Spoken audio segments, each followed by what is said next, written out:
Bueno, bona tarda a tothom, buenas tardes, good evening. Mi nombre es Guillem Caraví y junto a Freddy Massat y Maroje Drulias os saludamos y damos la bienvenida desde el ciclo Foros 2020 Co-Benefits, organizado por la WIC Barcelona School of Architecture y que consiste en una serie de 7 conferencias que este año, como el título indica, Co-Benefits, beneficios colaterales, orbitan en torno a aquellas otras disciplinas como la escultura, la danza performativa, el cine, la filosofía, que tienen como nexo común en sus exploraciones a la arquitectura. Unas conferencias que iniciamos el 29 de enero de 2020 con Klaus, arquitecto y profesor en la Universidad de Zaragoza, repasando sus 10 años de arquitectura, sátira y cómics. Continuamos el 12 de febrero con la escultora Madola y su trayectoria profesional de sus intensos 60 años elaborando piezas que van desde el pequeño formato hasta obras de incidencia urbana. Seguimos el 26 de febrero con la coreógrafa Carme Torrent y una acción performativa sobre la fachada posterior del MACBA, en la que junto a Ana y Jordi Mas exploraban con sus lentos movimientos de su cuerpo la arquitectura del edificio. Y a partir de aquí tuvimos que interrumpir abruptamente el ciclo debido, como todos ustedes saben, y como estamos viviendo, debido al estado de alarma decretado y la consecuente confinación para combatir la crisis del coronavirus.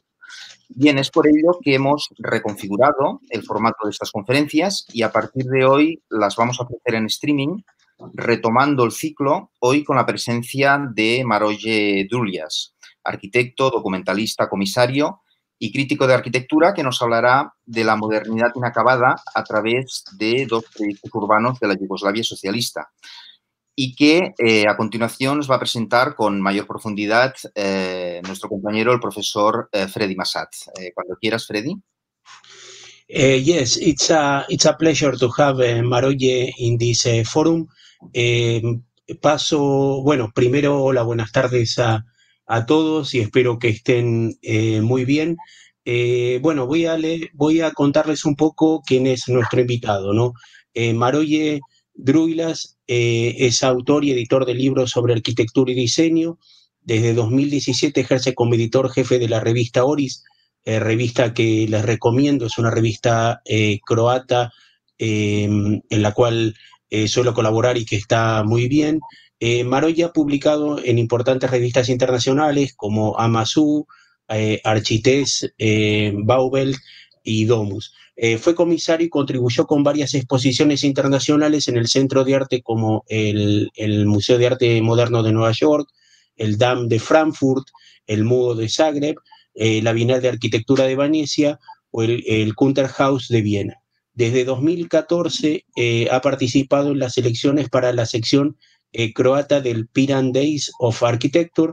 Es coautor de 2 temporadas de la serie documental Slumbers of Concrete para la televisión nacional croata, que estaba programado que ofreciera unos capítulos de la serie en el Colegio de Arquitectos. Bueno, por todo esto fue imposible, pero intentaremos retomarlo en otoño con el retorno de Maroye a Barcelona y la posibilidad de exponer su serie documental en el Colegio de Arquitectos. Así que quedamos pendientes de esto. Maroye ejerce además como experto independiente del Premio de Arquitectura de la Unión Europea Mies van der Rohe y es miembro de la Comisión de Expertos del Premio Europeo de Espacio Público Urbano. También es profesor en la Facultad de Arquitectura de la Universidad de Zagreb y los dejo con él. Pueden mandarnos las preguntas a través del YouTube y al final haremos una selección de las preguntas que nos parezcan más pertinentes o las que no estén repetidas para que él pueda responderlos. Maroye, it's a pleasure to have you in this... la Facultad de Arquitectura de la Universidad de Zagreb. Sí. In this conference, and I give okay, it's perfect. Go ahead, please. Thank you so much, Guillem and Freddy, for your introduction. It's a pleasure to be here tonight, although not in a physical space, but in a virtual space. This is the first time for me to deliver this type of lecture, so let's hope it's going to be okay. I'm always a little bit intimidated by the technology, but this is how it goes today. I hope that the situation with coronavirus is going to get better. Here in Zagreb, 10 days ago, we had an earthquake. So combination of earthquake and coronavirus is really not something which is really cheerful, but nevertheless, the life goes on. Let's try if my presentation is working. Okay, I'm sharing the screen. Okay, I hope it's okay. So this is just the intro image. Today I will speak about two unfinished modernizations project based on two case studies in Skopje and Split Free. And my research is to some extent really connected to two major projects.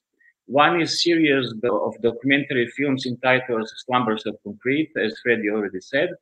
And the second one is series of publications and exhibitions which culminated in the Museum of Modern Art in New York in 2018-2019 with the exhibition Toward the Concrete Utopia, Architecture in Yugoslavia between 48 and 98. So what I'm going to speak about today is actually some sort of a condensed result of the research conducted for the last 10 years. What's Yugoslavia? It's a non-existing country. Nowadays, we are having here 6 different republics, but during the period after the Second World War and between 1991, when Yugoslavia finally dissolved, Yugoslavia was some sort of in-between country, in between the capitalist West, that's Austria and Italy and other countries, and socialist East, which gravitated towards the Soviet Union, that's Hungary, Romania, Bulgaria, and Albania, and others. So this very specific in-between condition created specific socio-political system, but also specific culture and eventually architecture, which produced really specific type of urban environments. We will start with Split and more precisely with Split Free, which is large modernist extension of the city. Split, which is probably the best known as historical city, the historical core, which you can see on the image, is actually Diocletian Palace built for one Roman emperor, and then later on radically transformed into the vibrant and lively city. Members of the Team 10 group, like Hermann Hertziger and others, actually used Split as a prime example of urban vitality and possibility for urban transformation of all the settlements. So Split is really culturally and historically important. How to expand it, how to deal with this radical transformation which city faced in the second half of 20th century. As you can see, in between 1931 and 1991, Split population was multiplied by 5. So 40,000 to 200,000. This is really extreme influx of new citizens, new people. And in comparison of these two images, historical one and more contemporary one, you see how city radically changed. In a close-up, these changes may seem like dystopian ones, but I will show you that these projects of modernization were actually more sensitive towards the local context than it could seem at the first glance. The most important and the biggest extension of the Split was entitled Split Free.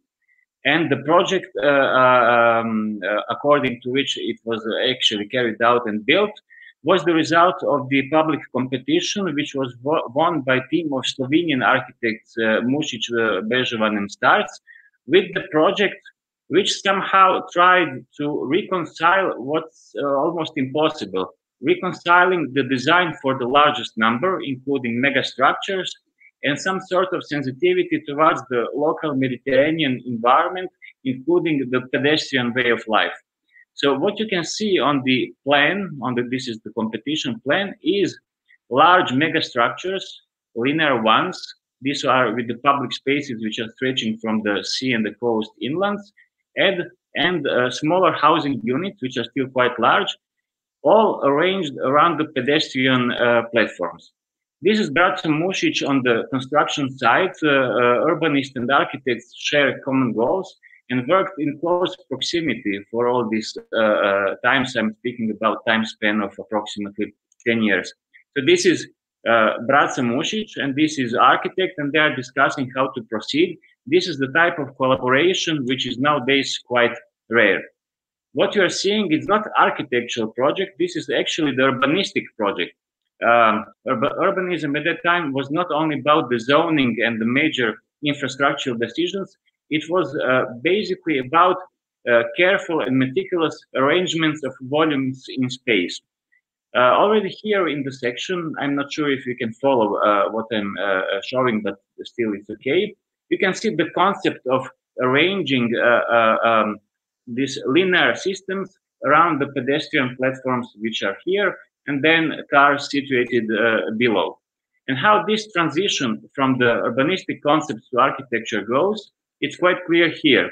So this is urbanistic plan, quite detailed one with all major parameters. And this is how it was transformed into the concrete architecture, in this case designed by Frano Gotovac, the first housing block which was actually completed in Split 3. So you can see that the translation between urbanism in architecture is quite direct, and how they actually influence each other.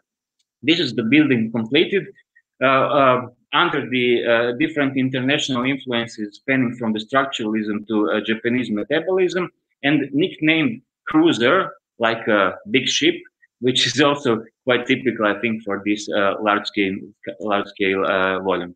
What happened later is that each of these mega structures, each of the street, was commissioned to different architects according to the public competitions.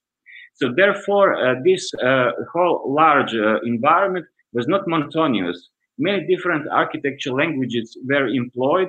For example, this is the second street which was built, designed by Kovačić and Zorić.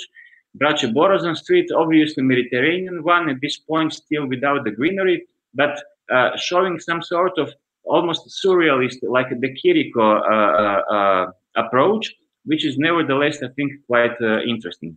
And then the same architect who won the next competition, within just a few years, tested new concepts in order to introduce more diversity into this large-scale settlement. So terraces, balconies, more playful treatment of the volumes. This all introduced new type of the architectural language into the environment. Why this difference of height in between volumes? Because this part is facing towards the sea and towards the south, while the higher part, of course, is trying to not block the views from the behind. So this volumetric gain is basically the result of very pragmatic parameters which are found on the side. And then very quickly, again, 2 or 3 years after, Ivo Radić, another architect also from Split, all these architects were actually from Split, designed something completely new, large block with the moving sunshades, creating completely and continuously changing structure of the building in accordance to the reactions of the users themselves. Some sort of kinetic sculpture, if you want. So within a few years, many different concepts were tested in order to find the best solution. So it's about competing different visions, about testing the limits, about exploring how the housing could achieve the maximum performativity in the space. And then finally, in the final phase, again, Dinko Kovačić introduced some new novelties. As you can see here, this cluster of the buildings is not anymore following the linear system, but within conceals some sort of plazas and interconnecting staircases, to some extent deconstructing the original urbanistic intentions, therefore trying to make some sort of upgrade of the original urbanistic plan. What was found on the site were some rural settlements, only a few of them because most of this area was undeveloped or non-developed. And these old houses were actually kept as a memory of what used to exist on the site. So this coexistence of old and the new was an important part of the identity and of the modernization process, which was sensitive towards the local givens. It was sensitive not only towards the buildings, but also to the nature. The existing topography and the rocks were incorporated into the design of the buildings. For example, this is the shopping center at the end of the Dinka Shimunovića Street, where this system of floating terraces and balconies sits on top of these rocks, creating some sort of interesting dialectical relationship between architecture and nature. And the similar situations can be found also elsewhere, again, displaying this, I would say, quite impressive dialogue between this abstract architecture, large-scale architecture, metropolitan architecture, and what remained of the nature. A bit more of the images going inside of these large super blocks, and these environments which show that despite of the large scale of the whole endeavor and all the enterprise, that these public spaces were designed in accordance to the human scale, managing to reconcile between the individual and the design for the largest number for the collective. So even this is part of the original topography. You see the rocks here, and then gradually this growth of buildings growing to the heights in the background. These are very livable places here, enjoyed by many people even from today. And what is normally treated as some sort of backyard here was again meticulously designed in order to create public space. So like small piazza, designed lighting systems, and then of course Mediterranean greenery, which gradually took over the buildings. In between these large linear megastructures, large parks were introduced as in-between space, which was meant, of course, for the recreation, enjoyment in nature, and so on. And again, greenery was essential part of the design, even within the blocks. You remember the image which I presented a few slides before, where the architecture seems to be a little bit dry, but with this greenery introduced, everything changes, and these spaces are becoming real modernist Mediterranean spaces, which are still living quite good today. This is still image from the documentary which I did. This is a present day condition. You can see really that the Mediterranean ambience is quite successfully achieved. This is again still from the movie, from the drone. It's very interesting image because it shows how the design of the pavement was also quite meticulously designed. Different types of materials and textures, stone, concrete, asphalt, and so on. And the kids are, of course, playing football here. What else? This is a real playground. As you can see, most of the citizens of Split Free, especially those younger ones, are cheering for Barcelona. Actually, not one, but two, enjoying this three-dimensional treatment of the public space. You may say that it could be a little bit crude, but nevertheless, its performative aspects are really functioning really well, and we really demonstrated through the medium of the film and in our documentaries, we really proved that these spaces are still super active and living really nicely, and actually really appreciated by the citizens who are really proud to enjoy this type of the environment. Even the connection between the different levels of the public space is in some instances designed as a playground. So I think it's a very clever way, you know, how to do a playground, which is also part of the urban infrastructure. And of course, some sort of top-down initiative inevitably occurs. That's inevitable in the Mediterranean. It's also inevitable at the Balkans. Here is, of course, me, but this lady appropriated this space in between blocks and the rocks, and she sells greenery here. So it's a little green market, which serves, of course, as a nice space for the social encounter, and of course for buying cucumbers and I don't know, pomodori and the other stuff. City without the underground is, of course, not the city. In the underground, normally you have parking lots. Of course, here it's also the case. But the local artistic community decided that they should do something more with it. So in the underground parking lots, they introduced this site-specific intervention, so to speak. So this is some sort of street art. This is street art as well. And the whole parking lot is full of these unpretentious little artistic interventions, which are not of the highest artistic quality, but nevertheless really contribute to the identity of this big urban quarter. Again, one total view, remembering of these moving sunshades. Why? Because we are entering inside. This is the view from the apartment towards the outside. As you can see, you can completely open your living room towards the balcony, and then in the balcony you can manipulate these sunshades, these louvers, in order to open up the interior towards the exterior. This is how it looks when you go a little bit over the fence, which is of course not recommended. Most of the streets were designed pretty much monofunctional as predominantly housing streets. But this one, Ruđera Boškovića Street, was treated as a linear city center. So therefore, public programs were introduced. In the ground floor, cafes and restaurants. In these upper floors, offices and shops. And then up there, housing units.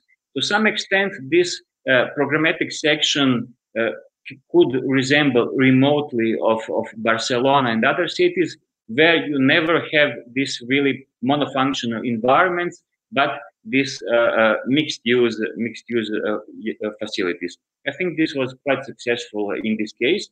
At least it was during the socialism. Unfortunately, after 1991, with privatization of spaces, many of these restaurants, offices, and so on are not still having a proper managers. So therefore, they're empty even today, pending for some better future. But this is the problem of the management of these spaces and the allocation of these spaces to the potential users. So we are really speaking about the politics of space and how to deal with the transformation from the collective ownership towards the private ownership. Now it's almost 30 years that the socialism is over, but this type of unresolved conflicts are still going on. For example, this cafe with the nice old logo is closed for, well, I don't know, unknown reason. This is the model of originally planned split-free extension. I've just showed this street. This is this main pedestrian street. We have been walking through these areas, and unfortunately, this part remained unfinished, and this part should have accommodated theaters, cinemas, and so on, which are nowadays non-existing in the area. What was not realized as well is the coastline, the shoreline, the waterfront, designed as a public space. This was the original idea of the designers. Public space with some tourist facilities and public facilities. What has been realized from the original idea after 1991 is the completion of the university campus. So the original plan envisioned the university as very important programmatic entity which should ensure some liveliness and the influx of the younger population, which of course generates some urban costs and so on. So some of the original ideas are still being carried on, and the construction of the university campus is still going on. This is a bit old image. Now many of these buildings are already completed. How it looks like? Of course, these buildings try to compete with the boldness of the brutalism of the 70s. Is it successful or not? We can discuss it. But nevertheless, this heroic attempt is still present even in these contemporary interventions. This is the student center and the dormitory. which from the architectural point of view, as I said, could be challenged. But what it really finally introduced is abundance of many public spaces, public programs. So you have sports facilities up here, and then below it, here in this section, it's multi-purpose hall which functions as a cantina and a restaurant, but also as a disco club, as a space for gathering and social encounters, and so on. So some original idea of publicness and nourishing public domain and public spaces is still present and is still carried out. The public space in the exterior is, I would say, badly under-designed. This is because they spent all the money on the building, so they didn't have any more money for proper pavement and so on. But even the geometry itself somehow enables students to enjoy the student life. That they go inside here and enjoying disco, and outside they are gathering and somehow managing to find by themselves, how to use this space. What happened with the waterfront? That's an interesting story. It remained completely unfinished. This was original waterfront, but on the occasion of the visit of Pope John Paul II in 1998, all this plateau was artificially made, reclaimed, in order to accommodate several hundred of thousands of people who wanted to meet the Pope in person. I mean, to go to the mass and so on. This is really public spectacle with the people who are attending with the boats. But this plateau was never part of the original project, and original intentions of reclaiming the land were to some extent a little bit speculative. Let's create a new land for possible new developments, preferably commercial ones. So the Pope can be excused for some further manipulations with the space. Nothing was actually built on it, at least until now, besides these beach cafes.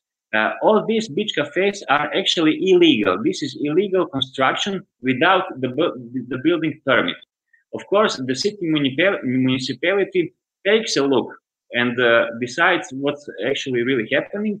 But because of the corruption, which is so present in the Croatian society and other post-socialist society, every now and then certain owners get a green light.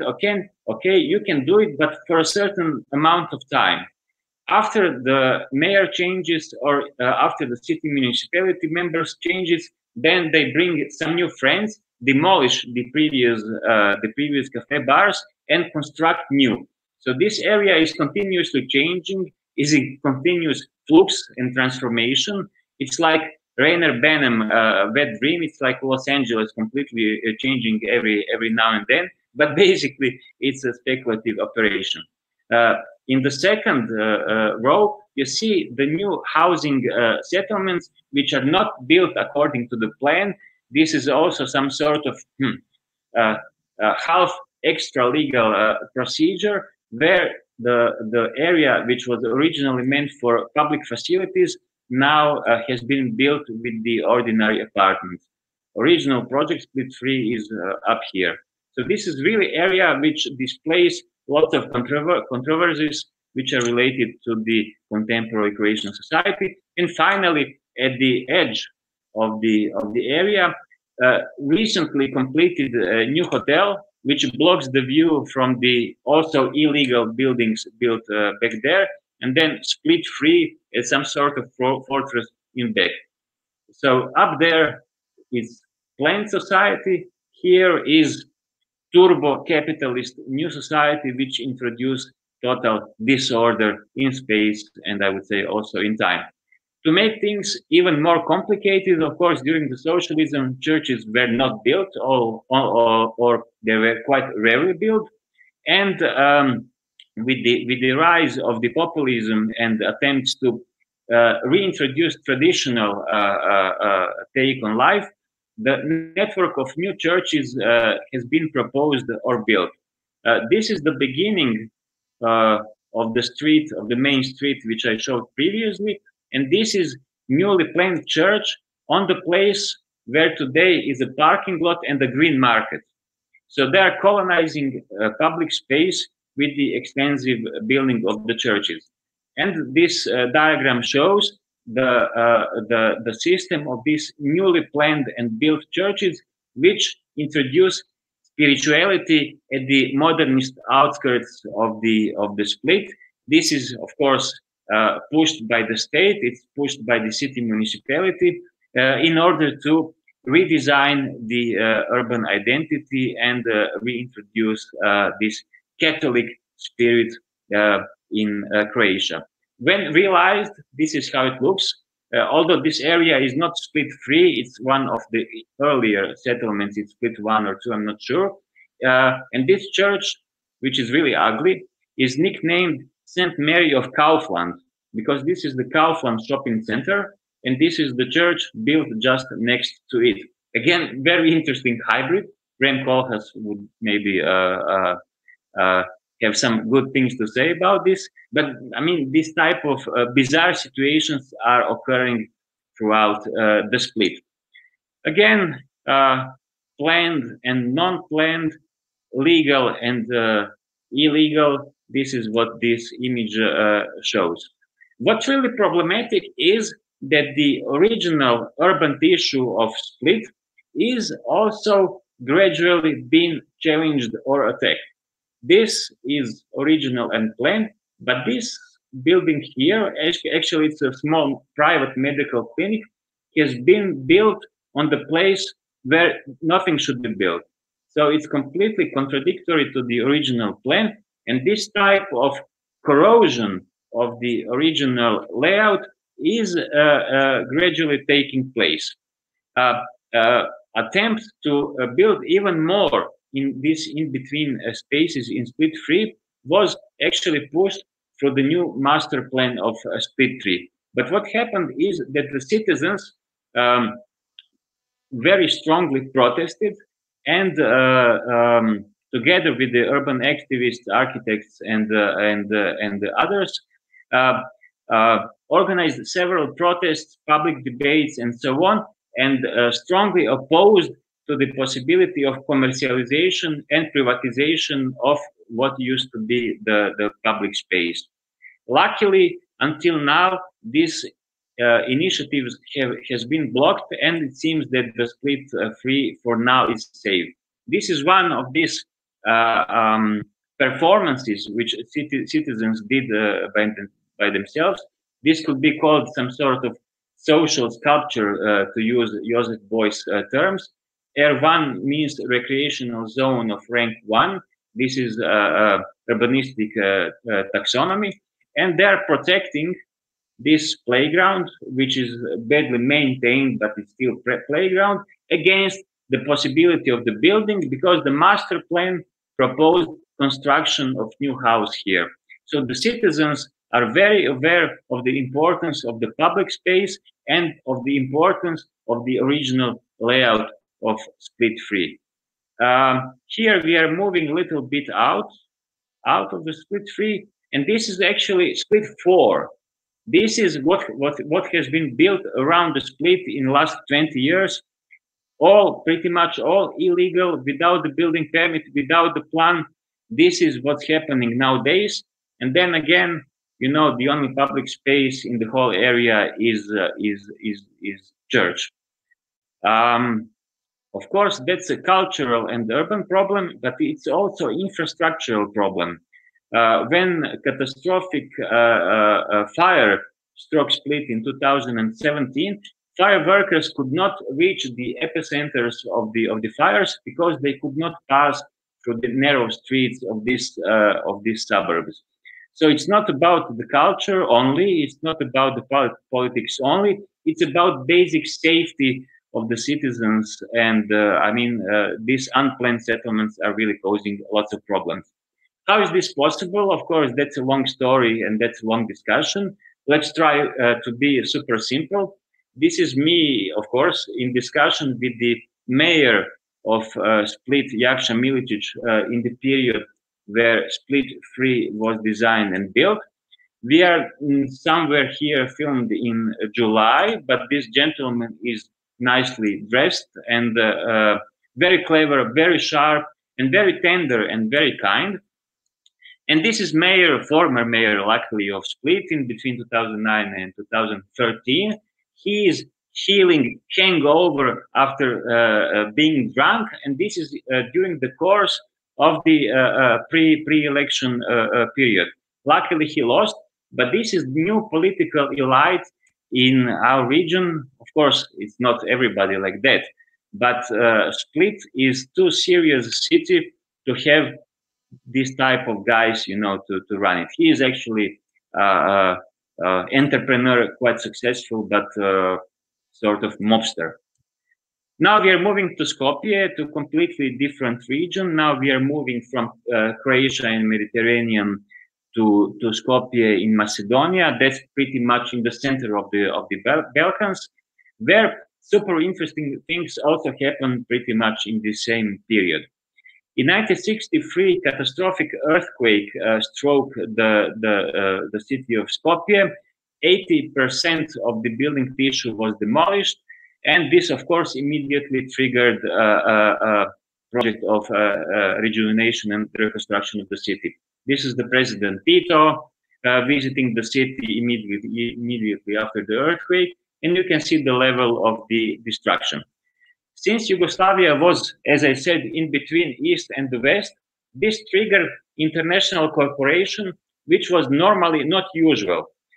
Here you can see the image of American and Soviet soldiers sitting here together because they're working together on the reconstruction and clearing of the damage. International aid came in many different forms, financial forms, medical forms, of course, but also in forms of architectural assistance and architectural aid. International competition under the auspices of the United Nations was held for the reconstruction of the center of the city. Two main prizes were given, two first prizes, one to the local architects from Croatia, and the second first prize went to the Japanese architects, Kenzo Tange and his team. I think that one of these guys is Arata Isozaki. I'm not sure which one, I think this one.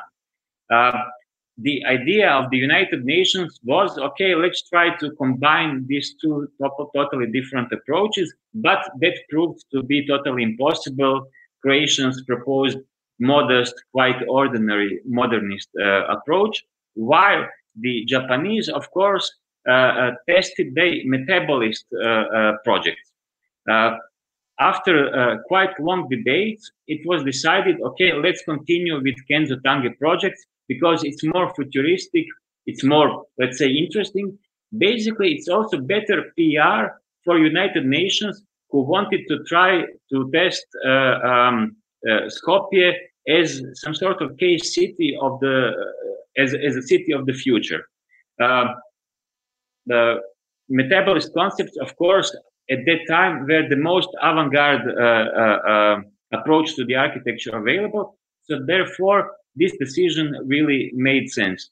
Of course, it was totally disconnected from the realistic economical possibilities of Macedonia and Yugoslavia at that time, but that's another story.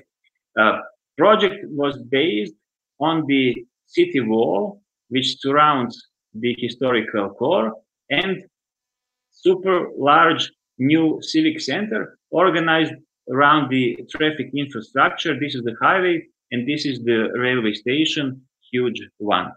Actually, these are some details of the project. Very ambitious, very interesting, without a doubt. For example, this is the Square of the Republic. That was how it was called, where the river goes through it, and two types of auditorium-like plazas were introduced in sort of very interesting type of public space. At the end, only building which Kenzo Tange signed and built by himself is the railway station, Japanese one, of course. Nowadays, only few trains a day commute. This is how it looks today. It's a platform 800 meters long, and this is actually the part of this super large structure which was originally planned but never built. This part was uncompleted. What was really important as essential was the exchange of knowledge and ideas between Kenzo Tange and Japanese team and the local architects. This is Olga Papesh, this is local architect, and she is presenting her project for the bank to the Kenzo Tange. He was a kind guy, of course, and they're really seriously discussing how to proceed. Macedonian architects would also go to Japan to the consultations, to some sort of additional education. And at that time, Skopje was probably the most Japanese city worldwide in terms of the architecture. So these are some examples of Macedonian interpretation of metabolism. This is Hydrometeorological Institute, without doubt, metabolism. This is the image of the entrance plaza with this huge hovering volume, really radical structural solution. I would say also a beautiful one.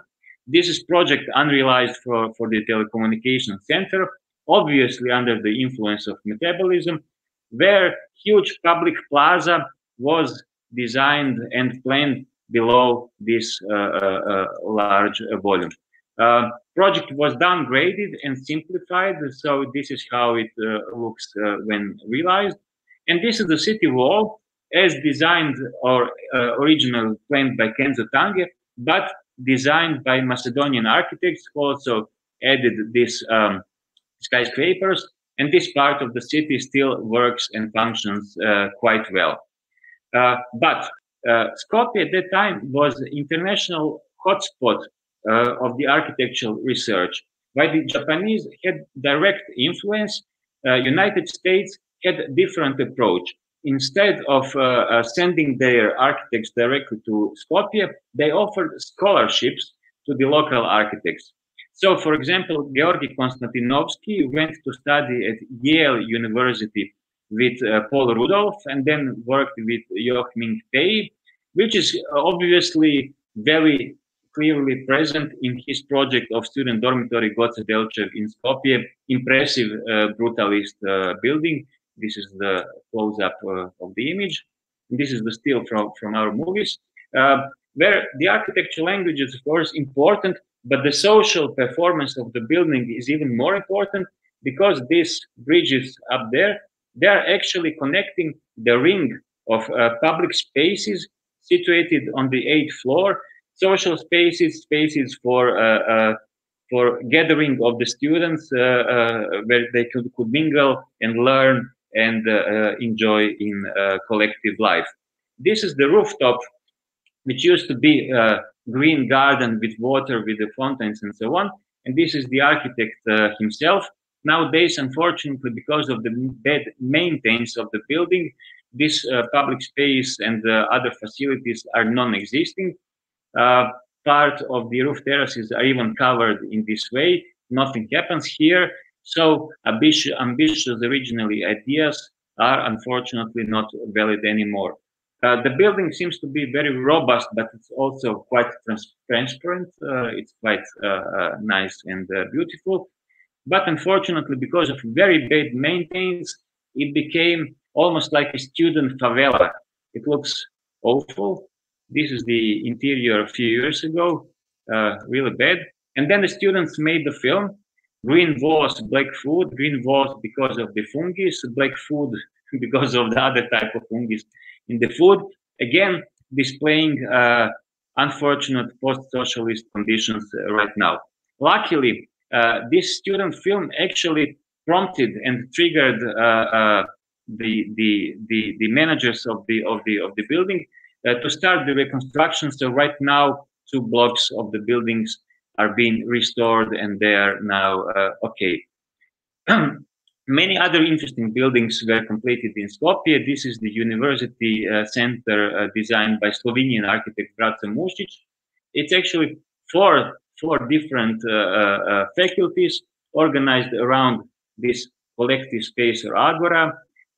These are all social sciences, and the idea was that the exchange of the ideas or knowledge could take place here. Why not bringing students from different fields and force them to meet themselves in this public space?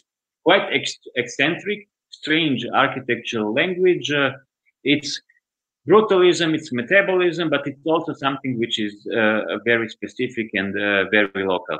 These are the interior spaces, all designed as some sort of machine for learning, non-monumental, envisioned as a system which should propel and enhance social encounters and promote the idea of the university as an open institution. This is ambience of the interior. Professor Japarovsky, he is professor of the aesthetics, students, and so on. It's hard to make a good image in the interior to really show how it functions. What has really changed, and it's important in a symbolical way, is that originally around the complex there was no fences, of course. Nowadays, there is this new fence, you see it here, this steel fence, built around the university, and I'm really wondering who is protecting whom. Is the city defending itself from the university, or is it the university defending itself from the city? Actually, this railing and this fence was put there by the city and by the city decree. Alfred Roth, Swiss architect, very important one, did the elementary school, and this is Macedonian Academy of Sciences and Arts. I'm showing these images because these interiors are even today in the original shape. They are some sort of time capsule through which we can transport ourselves back in the 70s. Many of these spaces are really beautiful, and these are still in quite good shape. Probably the most impressive building is Macedonian Opera and Ballet in Skopje. This is image taken, I would say, like 10 years ago. As you can see, it's this crystalline volume, which gradually rises from the waterfront of the Vardar River. Maybe it may resemble of Oslo Opera House. The concept is quite similar, and volumetric composition is also quite similar, but we don't have necessarily to discuss who was first. I think that was not essential. And this is the interior when I visited it for the first time. Again, I think it was 10 or maybe even 12 years ago, where I found this red carpet, and the images which are like tilted does not make much sense, you know. But then when I came for filming my documentaries, it was 3 years ago, the people who are maintaining the building actually removed these images and returned the design of this spectacular interior into the original shape. Images were compromised because space looked too abstract. So therefore, some citizens asked to make some sort of compromise and introduce some new elements inside. But at the end, final decision was made recently. Okay, let's return everything in its original pure pristine state. And I think it's really beautiful. It's much before Zaha Hadid and others. This is foyer without one focal point, but with many focal points, where vistas towards the outsides are very carefully directed, and then you go inside to the main hall. This is actually the whole complex as it was originally envisioned. Only this part was built. This was not built, and this was also not built. This was meant to be Philharmonic hall, and I'm not sure about this. I think it's cinema. So again, one of the uncompleted projects. But here you can see the auditorium, also free shape, advanced one. And then 2010 came, and VMRO, DPMNE, that's a political party, came to the rule. They won the elections with the program which was super populistic, regressive, claiming that the Macedonian nation should reconstruct its antique national origins, claiming that they are actually the real ancestors of the Macedonian Greeks, and therefore they have to prove it by constructing a new city on the top of this modernist city. So our hero here, opera and ballet, came into the second plane, and what was built in front of the Varda River are these bizarre buildings built in so-called neo-Baroque style. That's how they call it. So it's a huge political project of constructing completely new false identity. Of course, it's also money laundering, because huge investments in these new, actually unuseful buildings went into the pockets of the political elite. Politicians are often like that. They speak about their ideology, but they think primarily about their selfish interest. So this is the new waterfront. There are no more terraces in between the Opera House and the River Vardar. And here you can see this ship, which is restaurant and so on. Quite crazy. Aerial view. They are trying really to hide the legacy of modernism by constructing the buildings around the old buildings. I mean, this is quite crazy. There is no functional explanation. Why should you build this building like this? But nevertheless, this is how it happens. This is a new Philharmonic Hall, which is at least not done in neo-Baroque style, but nevertheless, it's clumsy, not elegant, and when compared to the original opera and ballet, it's really inferior. And the plaza, yeah, the construction of the new old identity, of course, goes with this commercial part of the story. So you have these huge displays, which are only about the commercials. They have no use, which would be related to the public programs. Night view. Las Vegas is not an interesting place to go. Now you should go to Skopje. They even think that this is some sort of tourist attraction, but I don't know, maybe that is. And the lunacy goes on. So attempts of completely covering the modernist building with the new architectural language in order to create something which is radically different from what history was built. This is the main square with lots of new statues. Again, design of the lights also shows something. And if Kenzo Tange Skopje was futuristic, now we are returning to the history. We are shifting back 300 years or 400 years back into the history which never existed. Of course, this didn't occur without the protests. Architects and citizens organized themselves. They tried to block with their bodies the construction of the new buildings. Intensive protests, mainly conducted by the young people, and police was brutal. They are fighting around the telecommunication center. So these battles are, or at least were, quite intensive.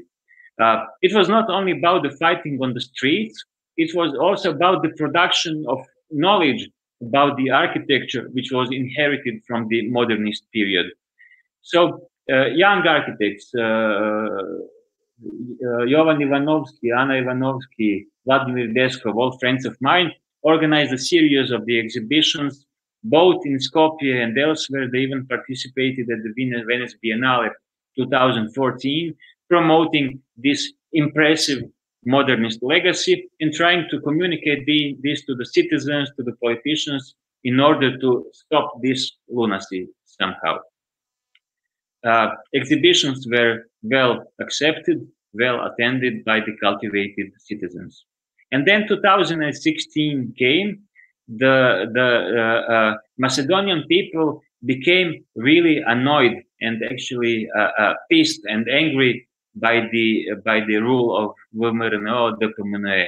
It was not only about the city; it was about many other injustices, economic injustice, social injustice, and so on.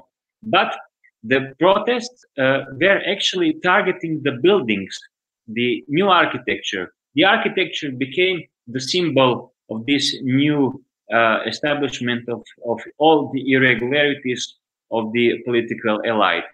They were hitting this new architecture with the color bombs. Okay, it's here. So therefore, this revolution, which was basically political revolution, was called colorful revolution, and it's still called colorful revolution, because this was the way, how to express their dissatisfaction with the state of affairs. Here you see the policemen who are defending the Triumph Arch. They are not defending the person. They are not defending strategic point in the city. No, they are just protecting one ridiculous monument. Rather interesting situation. And citizens were quite inventive in terms, how to attack with the color strongly and strongly. So this catapult. And here they are targeting the government building. Of course, it's a great image for the media. Lots of press was covering these events. Again, police protecting the government building, super ugly. It looks like a Russian oligarch villa. But this is the original building. This was the building of the Central Committee of the League of the Communists, built in the 70s. And this is how it was redesigned. So this was, one of these most exposed targets of this protest. So if you compare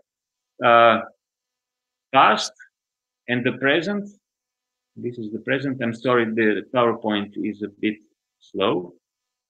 So this is the present, this is the past, and I would say that the past had more future than the present. This is the real paradox. So what are we doing? We are having exhibition in Museum of Modern Art in New York, Toward the Concrete Utopia. These guys from Skopje were also members of the team. We did actually the first exhibition already back in 2012 with the title Unfinished Modernizations, which I tried to explain today. So this exhibition was basis for the exhibition which took place in New York.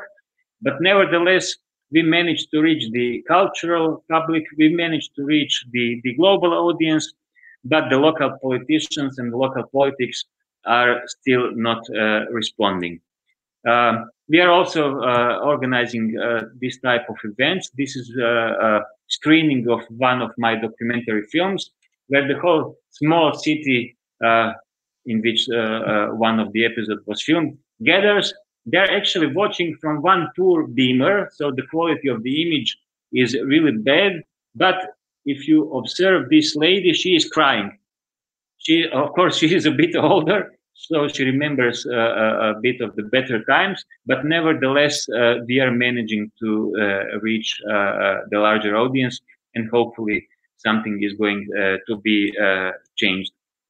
I'm not sure what are we actually doing, but I'm continuously returning to this image. This is performance by Croatian performance artist Tomislav Gotovac, who is kissing the asphalt of the city of Zagreb. Many of these people are thinking that he is a lunatic, but nevertheless, I would say that this is the prototype of committed architect. Thank you. Now I'm okay. Pretty much that's it. I can go through the questions which you did right now, and then try to respond to some of them. Let's see. Okay. Thank you, Maroje, for being with us tonight. Thank you very much to everyone who is joining us this evening also. Hope you are well and keeping safe at home. I'm going to transfer you some questions of the public. We have now 140 people following us. So I will start. Let me check here. So Lucilla Sampaoli asks, do you think it is only a management problem, or this emptiness of programs may be also related or even intensified due to this linear spatial configuration of the city center? Of course, that's a good question. To some extent, this could be the case, but the fact is that these spaces are actually locked, and you cannot rent them because the ownership problem has not been resolved. There are certain places on this linear stretch, certain restaurants, which are actually working quite nicely. And since the Split is becoming more and more touristic, and the Split Free is becoming actually some sort of tourist attraction, which is comparable to the Diocletian Palace, actually there is real interest of going there, being there, and so on. So I think their interest is there. These are spaces with lots of potential, but it's basically because of the management of the spaces. Okay. Second question. Well, it starts with a comment. Gabriel Feisuya says, "I come from Albania, and I remember playing in spaces that were not well designed, but gave freedom to us as children to play. Nowadays, there are overly designed spaces and less children using them." Oh, that's a very good comment. I also have two kids, twins, which are 7 years old. So I'm also experiencing these new types of playgrounds. I would somehow direct you towards the project which Aldo van Eyck did for the playgrounds in the Amsterdam and the rest of the Netherlands, which was totally based on abstract elements, circle, square, geometrical elements, but which enabled children to trigger their own imagination and use this abstract space in such a way that they find most appropriate.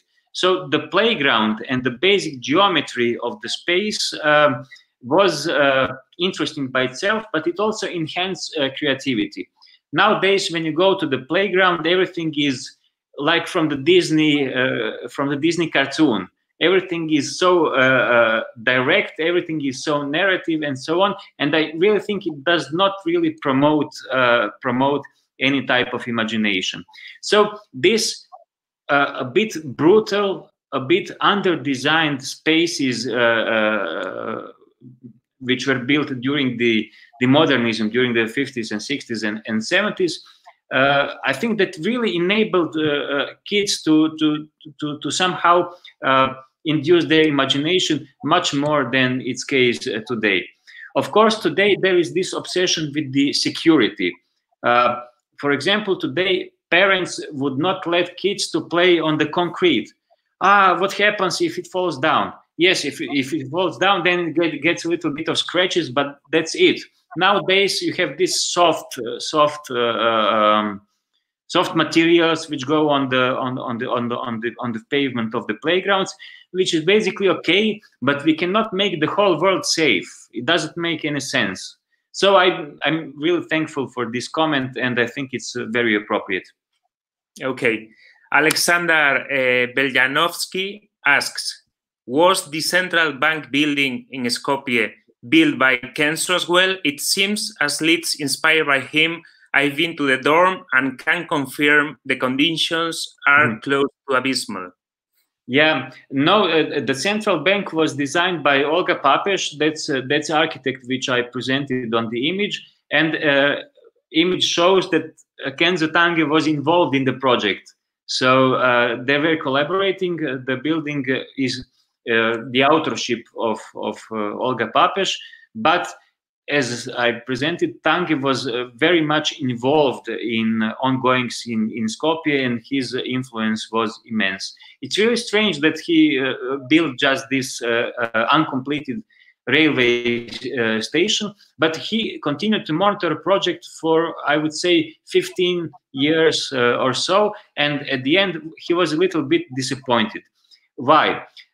because metabolist projects did not had lots of success in Japan in terms of urban planning. They managed to realize singular buildings, but they never managed to really complete a large part of the city. And Kenzo Tange thought, okay, in socialism, in a different type of society, maybe my ideas are going to be more fruitful.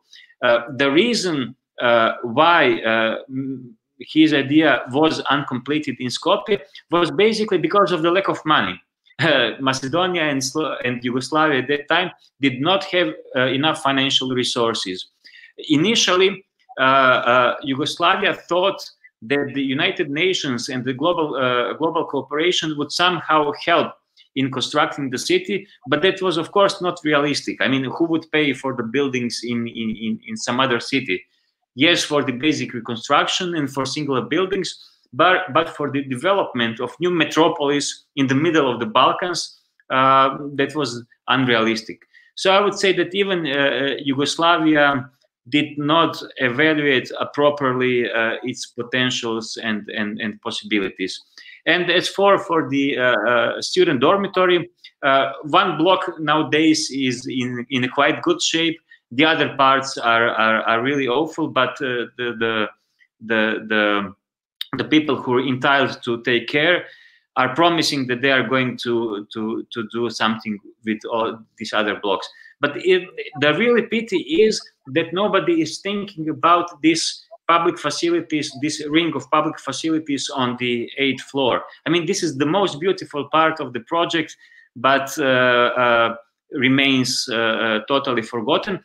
One part was rented for the fitness club, again, in order to collect some money, but it also didn't work. So at this moment, I think that pretty much nothing is going on up there. Okay.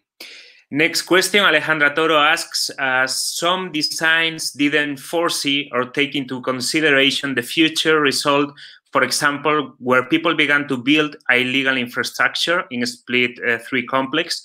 Would you consider it to be a failure as a project?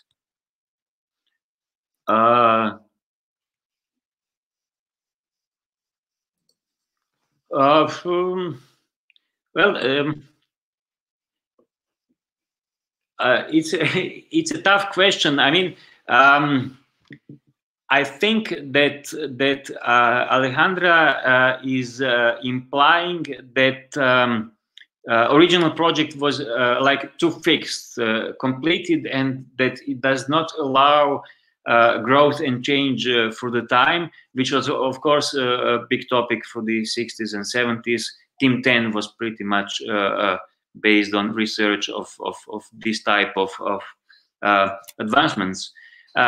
So yes, I would agree that the project was pretty much fixed in its configuration, but this is pretty much the case with the old large-scale developments of that time, even today. I mean, we have really very few projects which manage to reconcile the fixed basic structure and still enable participation of citizens to build, add, change, grow, and so on.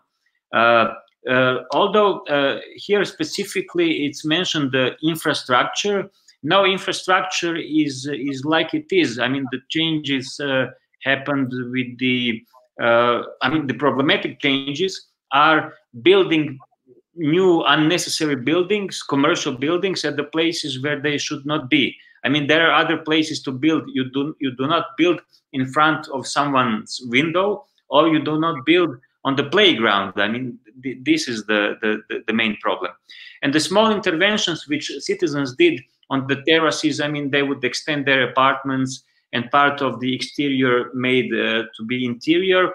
I mean, that's okay. But for example, what's interesting is that in Radić building, you know, with these changing sunshades, nobody changed that, which is in Balkans, this is impossible to imagine. I mean, normally everybody would close that, put glasses and window and get like 10 square meters of the interior space. No, absolutely no single type of this intervention happened.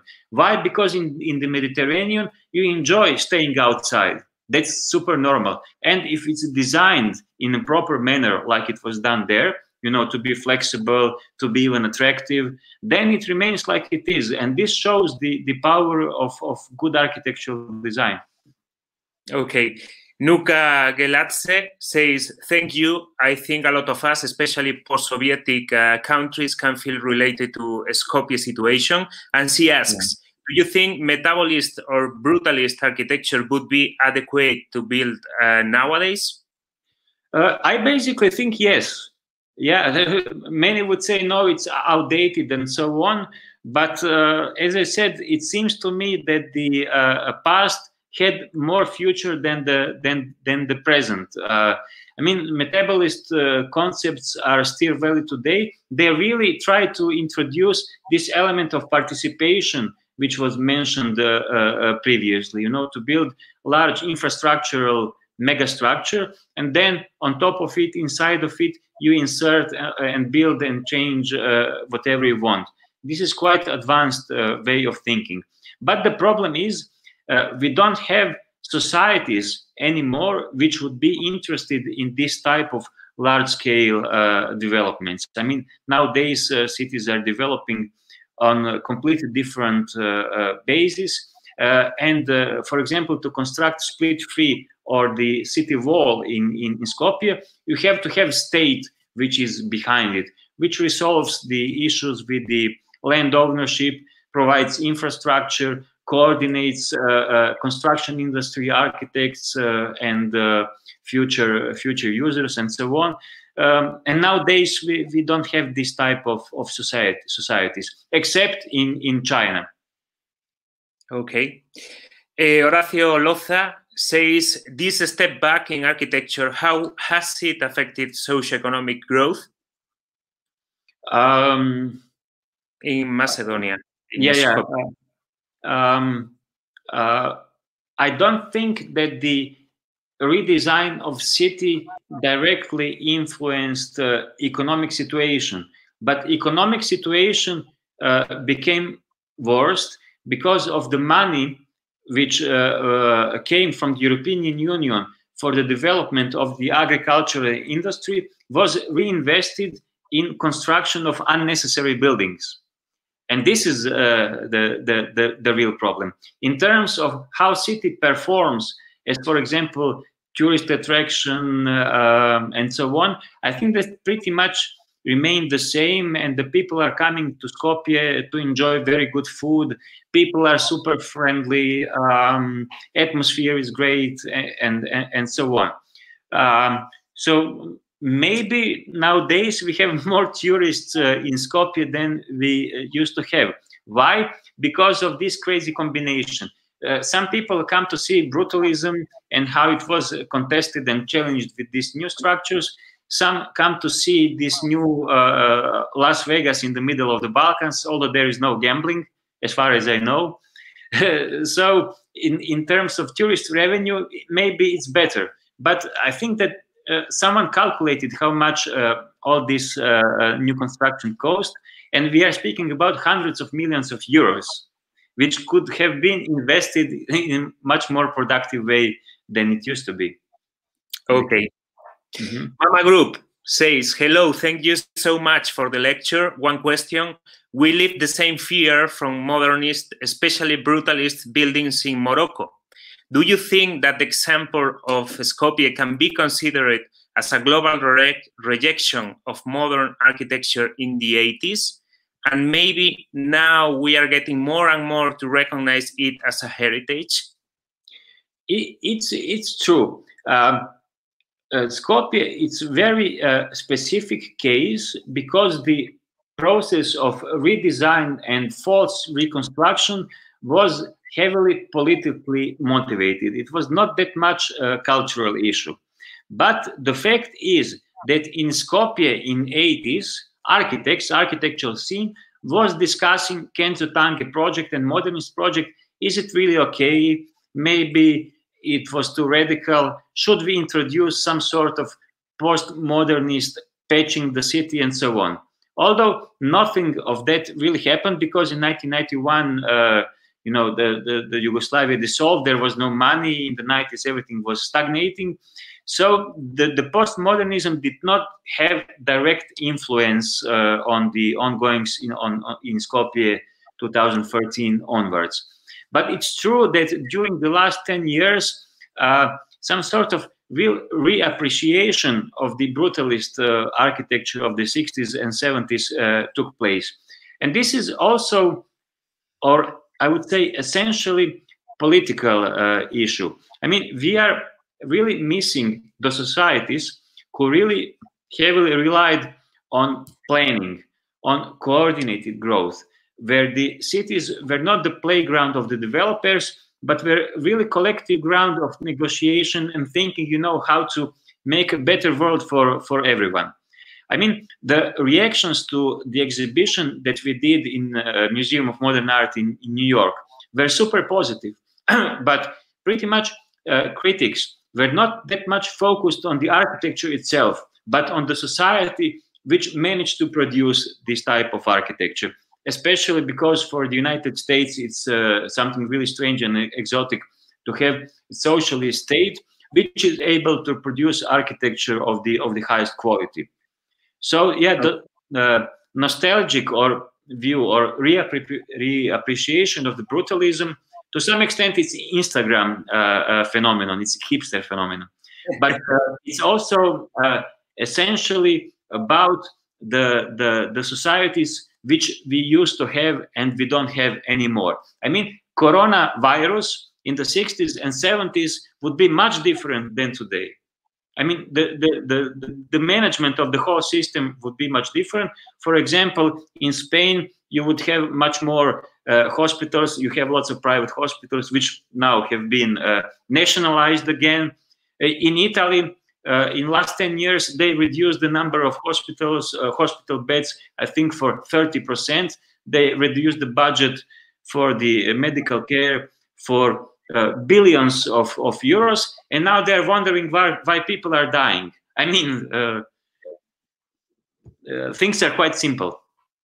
Yeah, related to this brutalism comeback, Marcos says in Brazil, the brutalism came up and lasted until a little longer. So we have many new contemporary architects that still bring references from this movement. That's great. And the South American scene is impressive. Actually, the exhibition of Southern American architecture in MoMA opened up the field for these other modernisms, including the region of Yugoslavia. So we are really grateful to Southern America to have such a great brutalist architecture, because it really opens up space for the architectural scenes which are less impressive. I mean, if you want to really experience the most impressive and the most gracious modernism, then I think we should all go to the South America. Okay. We'll consider your tip. Okay, Maroje, thank you very much. Thank you all for your questions. Now I will transfer to Guillem and Freddy. They will say goodbye to all of us. Guillem. Maroje, Marcos, thank you very much, Maroje, for your lecture, for showing us all these projects about the unfinished reality from Yugoslavia, from post-Yugoslavia, and thank you for your answers, Freddy. Thank you for okay. Thank you very much. Thank you very much. Was a wonderful lecture. Thank you for your efforts to give me the lecture on streaming, and a pleasure. Yeah. As I've said, this was my first video lecture. At the end, it was not that bad. I mean, the lecture is always a performative act. It's totally different when you stand on the stage and then when you have image behind you, and then you are different in a different way involved or engaged in all that. But I hope that for the audience, for the students, it was not that boring that I managed the attention. It was excellent. Okay, Maroje. Okay. Thank you so much, and hope to see you somewhere around. Maybe if we manage to organize the screening in Barcelona in the autumn. We have to organize. In autumn, we have the streaming of your films in Barcelona. Great, I'm looking forward to this. Muchas gracias a todos. Greetings to all, take care. Okay, bye-bye. Take care. Bye-bye. Bye. Bye-bye.